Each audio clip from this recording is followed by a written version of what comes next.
Over the last 2 years, we've helped hundreds of agencies book in thousands of meetings on LinkedIn and helped some agencies hit 7 figures with LinkedIn outreach and helped hundreds more grow and scale. So at this point, we've seen it all and we know what it takes to make an agency succeed or fail. And right now, starting and building agency from scratch does seem harder than ever because at a glance, the market is the most competitive it's ever been. Now, for most agency owners, acquiring and retaining clients is one of the most difficult parts of building an agency. But today, I'm going to show you that it's actually easier than ever to build an agency and how you can avoid struggling with that. And I'll be giving you the complete roadmap to building your agency from scratch, all the way from zero to $1 million a year, from how to start out strong and pick the right niche and service, the best ways to consistently acquire and retain clients for your agency right now, how to hire so you can actually scale and bring on more clients, how to build systems, SOPs, processes, all to take your hands out of your businesses to run yourself, and all the way up to becoming the leader of your business and eventually even building up leaders within your business as well. So if you don't have the attention span to sit and watch this video from the information I'm about to give you is literally worth thousands of dollars, I'm sorry to say, but you're probably not going to make it for this video. But if you're sticking around, what I'm going to do is show you all the different stages of growth that your agency is going to go through and what you need to be doing in all of those, starting from zero to your first 100K. So when you're starting out, there's a couple of things you need to focus on to actually start. You really need to niche down to one specific customer, one specific problem that you're solving, and pick one specific service to offer, and then figure out how to fulfill that service. When you're starting out, it's actually very easy to become a yes man, to try everything and to try juggle 10 different services, and maybe the things that you can manage as a freelancer for 1 or 2 businesses, but the second you try to scale that, it all breaks. So you can figure out your service, but you want to go and offer it, for example, to thousands of different types of businesses or people, but I'm telling you right now, you need to niche down because 1, the riches are in the niches, but 2, it really helps you focus and create a deliverable service. Basically, if you don't have a specific service and a specific niche and ICP, then you're actually going to have a super difficult time trying to get clients, and then trying to retain them will be even harder. To pick your niche, you need to think of what you have experience in before more than the average person, and if you have any specific knowledge of things whatsoever. So maybe, for example, this is you're a good copywriter, or maybe you understand a bit about cold email because you watch some YouTube videos. It is a prerequisite, in my opinion, to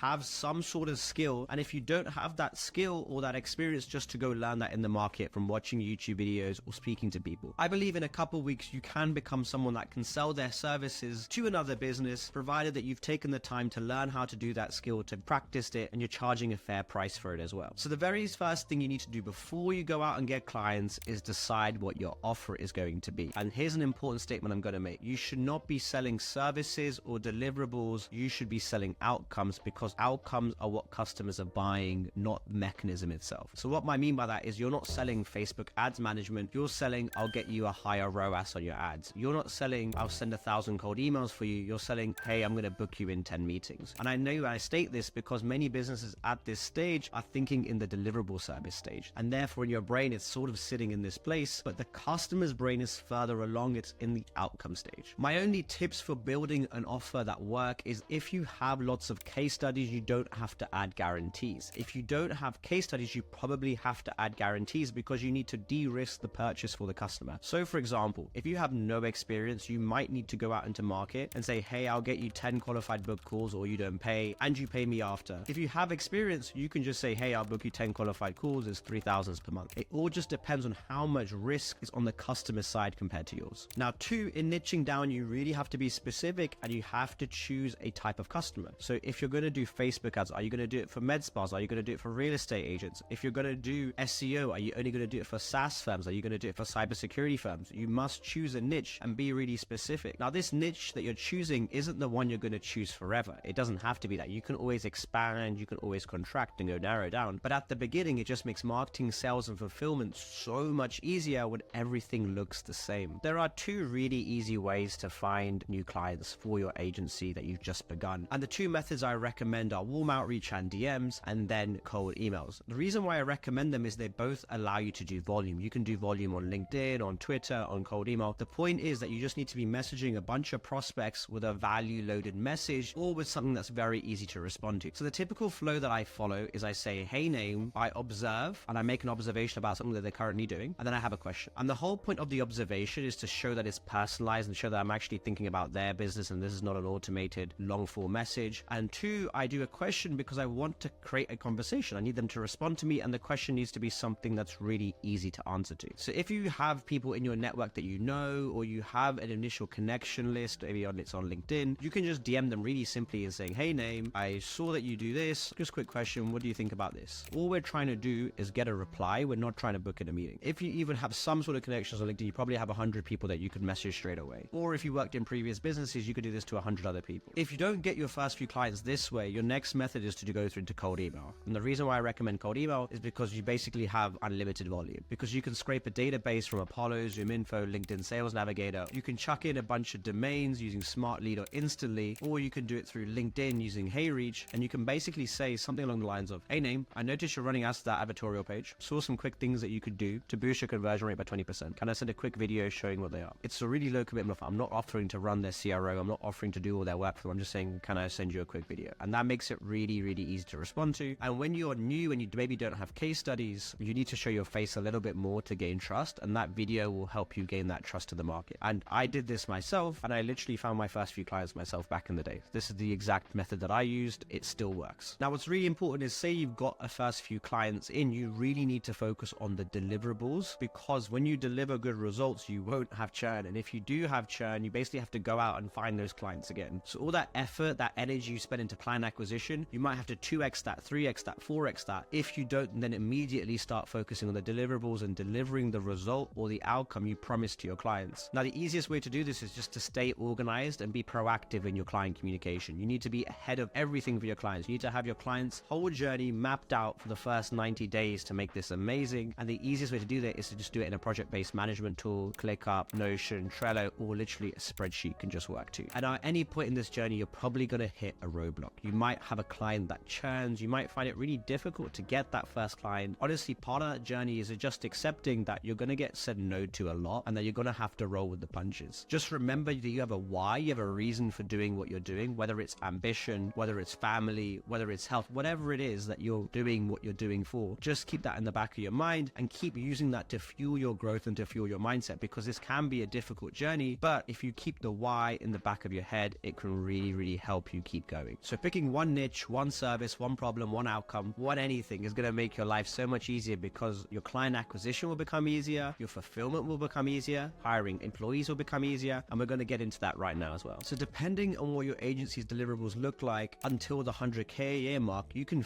feasibly do everything solo, especially if you're handing a few clients. But that's not why you're here. You want to scale way beyond that to 300K a year, 500K a year, maybe the 1 million year mark. So there's some big changes you need to make as you graduate past the 6 figures a year mark. So a lot of people at this stage will just coast and they'll get comfy, since they're making enough money to be pretty comfortable. But if you're getting comfy, your business is probably going to stagnate and slowly deteriorate, because there is no maintenance in business. It's either growing or dying. So the biggest problem to fix at this point is customer acquisition, and in tandem with that, your fulfillment, because you can never control what other people are going to do unless you have them on some crazy 12 to 24 months contract. People can and will stop paying for your services at any time. So at this point, you need to take massive action, and there's 2 ways you can do this. One is by hiring a VA or a salesperson to go on Instagram, to go on LinkedIn and DM people to try and book in appointments. You need to get your lead gen running. Or 2, by automating these processes using software, because you need to start getting in front of tons of people. Now, the classic softwares you can use are basically going to be to cold DM a lot of people on Instagram or LinkedIn. You could be running paid ads if you have the budget for it. And if you're doing cold email, you need to be scraping lists, pushing them into email sending tools, creating domains, creating inboxes, building an offer, and automations. And in your messaging, you need to be using case studies that you've already got from your experience so far in order to make sure that that messaging lands. Now, there are also softwares to basically automate everything that I'm describing on Instagram and Twitter, like Cold DMs and Phantom Buster. And as well on LinkedIn, you can actually use one called HeyReach. And depending on your offer and your agency, is actually usually one of the strongest places to do your outreach. And the reason for that is when you're doing the outreach, you look like a real person. Like cold email is good too, but people's inboxes are getting really filled up really quickly. And so LinkedIn can be the place that stands out. So let me show you what this tool can do. This is HeyReach, and basically you're currently seeing the dashboard, which shows me how many connections I've sent, how many got accepted on LinkedIn, how many messages I sent, how many replies I got. And that's an indication of how many meetings I'm booking. So I'm going to show you how to use this tool, because it's really helpful if you're trying to scale beyond that 100K a year mark, because you need to be automating the things you're doing in order to acquire clients on LinkedIn or basically any platform in general. So the first thing you need to do is connect your LinkedIn account. So you click onto LinkedIn accounts, you click connect account, and you put your email and password in. And HeyReach does some really cool stuff in the back end, which basically means it's logged into your account and it can send messages for you and it can read your inbox for you, which makes it really, really easy to manage. Now, once you've created your account, you then need to go add a bunch of leads into the account. So if you go over to leads and then you click add leads, there are so many different ways that you can add leads to LinkedIn on HeyReach so that you can outreach them. But one of the best ways I like is using Sales Navigator leads, because you basically just need to copy in a URL from Sales Navigator. So this is Sales Navigator over here. And if you click over to lead filters, you can actually search for the types of leads you want to speak to. So say, for example, you want to speak to CEOs that have been in their job for the last 1 year, and we want them to be, for example, at a company headcount that's 51 to 200, and they're maybe located in San Francisco, just the Bay Area. Let's do San Fran, California as well. And what you're able to do with this tool is get a really quick list of qualified leads that you could potentially message. And what you do is you copy over the URL of this search, you go back to HeyReach, you click continue, and you literally just search the URL here. And then you can go out and you can actually import every single one of those leads into LinkedIn really, really quickly. Finally, the next thing you need to do once you have the list of leads is just to create a campaign. And this is the one I do. I normally go, if it's a connection, if we're not connected, I want you to send a connection request. And I don't send anything in the first connection request. And the reason why is that when you don't send anything, you generally get a higher acceptance rate. At action, you click send message and then you write your first message here. And then you can click save and then you're good to go. You can then send the message and be literally automatically speaking to a bunch of leads every single week without having to do any manual work. And as an aside, you may have noticed HeyReach has this awesome feature. It lets you basically rotate LinkedIn inboxes, and it basically lets you put in multiple LinkedIn accounts and then rotate them on a campaign, which means that even though there's a weekly limit on how many DMs you can send on LinkedIn, you can basically bypass this limit by just using more accounts. So if you have a team that's there, you can essentially just rotate between all the team's accounts and spend out even more volume, booking even more meetings and close even more clients for your agency. If logically you're doing lots of outreach, you're booking lots of meetings, you're closing lots of clients, you now need to get a fulfillment team in place so that you can outsource yourself from running around and doing both tasks. Because if you don't, what will eventually happen is you'll take your attention off of acquisition, focus on fulfillment, and then your acquisition will drop. You'll go back to acquisition and then your fulfillment will drop. So you need to get a team in place pretty quickly to make sure this ships sales correctly. So let's get into hiring team members, how to help them, how to train them, and where to find them from. So firstly, if you can identify the biggest bottleneck in fulfillment for your business and hire for that, you will be able to take a ton off your plate. And here's a really, really basic funnel you can use to hire people like VAs, editors, designers, and some other jobs as well. Simply, you're going to go post your job description on onlinejobs.ph, Fiverr, Upwork, and get them to fill out an intake form and have them send test work. So for example, maybe it's editing a video for yourself, for a content agency, or writing some sample ads, or designing a sample email. You then want to trial 3 people on the job itself, so pay them for that trial and then decide on one of those people. So this basic funnel allows you to see a few different people doing the task that you want to hire them for, and then knowing if they're good at it. Now that's not all. You also need to do daily training with this new hire for at least 2 weeks. And there is a 30-hour rule with jobs. It takes about 30 hours to train someone to be good enough to do a job on their own. And the reason we're doing all of this is because if you get a few people to say yes to your service, you're going to wish you started this way earlier. Now here's another thing I wanted to touch on after outbound lead gen and sales and hiring some people on to help you with fulfillment, and that is inbound lead gen. So at this point, or at least at the next stage, you need to be posting content, and we need to be posting content on YouTube, on Instagram, on LinkedIn, anywhere where you believe your ICP is spending time. And currently YouTube and LinkedIn are actually the bigger ones right now. Now all of these things will help you get more visible to your ICP and get you exposure to where you can eventually have CTAs in your content for them to book in a call, or people just generally coming inbound to you saying, I liked your content, how can you help me out? This is my business, this is the problems I have. And don't forget, beyond posting content, you have current clients and you can be asking them for referrals. If they love your service, they probably hopefully will help you find more clients that you can serve. Ask and you shall receive. So past the 300k mark all the way to 500k a year, you should be seeing yourself really be slowly transitioning out of working in your business to working on it. And that's even more true from 500k all the way up to $1 million a year. And the way you do that is through a few different mechanisms, because really quickly, if you don't do these things and you stay as more of an operator in your business, you're going to go and get overwhelmed and everything will start getting crazy and it will stack up on you. So to avoid that, you're going to need to expand your team, because at this point, basically into infinity, your business turns into a people game. Hire for more specialized roles, for example, account managers, sales teams, closers, appointment setters, all to free up your time. You can move away from offshore hiring because you want to maximize for people in your local time zone, although in reality, you can just go with whoever does the best job. You can use similar talent acquisition funnels to the one we looked at earlier, but with even more platforms. It can be online jobs.ph, but we should also be looking at LinkedIn, Indeed. We should be trying to get inbound applicants, asking them for referrals from our other team employees, Upwork, etc. And you really want to be streamlining your operations. You need to be implementing systems and softwares to improve workflows. So you need a project management tool, you need a CRM. And the only reason that agencies or any service-based business can liquidate and then sell to private equity or to another buyer is because of the systems and that there will be a good ROI. For example, if someone wants to buy you, they need to know that they're buying something that is repeatable and that can operate without you actually running around doing things. And you need to be building that in your business anyway if you want to exit or you just want to have a good business for yourself. And you'll also want to be implementing a predictable sales funnel or outbound sales process. So what I mean by that is you're doing LinkedIn outreach already, but you can do cold email, you can do cold calling, you can do appointment setting. You can also be really focusing on your content, whether that's LinkedIn or YouTube, in order to gain trust in the market, which by the way increases the effectiveness of all your cold outreach platforms too. And finally, you might just want to run paid ads. You might want to using paid ad acquisition to acquire clients more predictably and more faster for your business. Think about partnerships. I personally use partnerships in my business to get my actually first 10 clients or so, basically acting as semi-white label. And what I do by that is you're able to reach so many more new clients and you're able to help so many more people that you wouldn't have had access to otherwise. So partnerships work really, really well if you're able to make a good trade of services or a good trade of revenue for either business. So honestly, growing at this point is going to be mostly dependent on getting these systems and SOPs in place so that you can reliably grow and scale your business. Now, once you're around the 500 to 7k a year range, it basically becomes down to doing everything that you were doing before, but just better and at scale. And instead of slowing down and doing what I mentioned earlier, which is, going into survival mode instead of growth mode, you're going to need to keep focusing on the growth. And so basically that just means turning everything up to 11 and actually reinvesting into your business to scale it. And that means hiring more people for fulfillment and sales, putting more ad spend in, and potentially hiring another agency to come in and help you with that. Typically, lots of agencies hire in LinkedIn ghostwriting agencies, YouTube growth agencies, content agencies, or to enable for scale and just more outbound sales. And you can basically be doing everything you can to grow. You could also look at potentially expanding your services to upsell existing clients or enter new markets. Client scaling and upselling is really important because when you work and you make your contract size bigger, it actually boosts your revenue